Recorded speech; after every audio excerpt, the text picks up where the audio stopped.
சிரசினிலே அமர்ந்தவளே கங்கை அம்மா அகிலமே ஆள வந்தாய் அம்மா தாயே கங்கை அம்மா ஆதிசிவன் நெற்றி கண்ணை அழுத்திடவே வந்தாயம்மா பரமனோட சிரசினிலே பாங்குடனே அமர்ந்தாயம்மா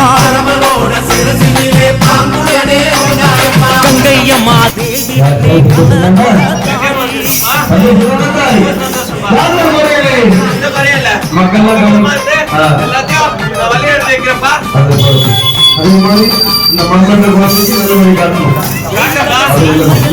கூட வந்தாய் கங்கையம்மா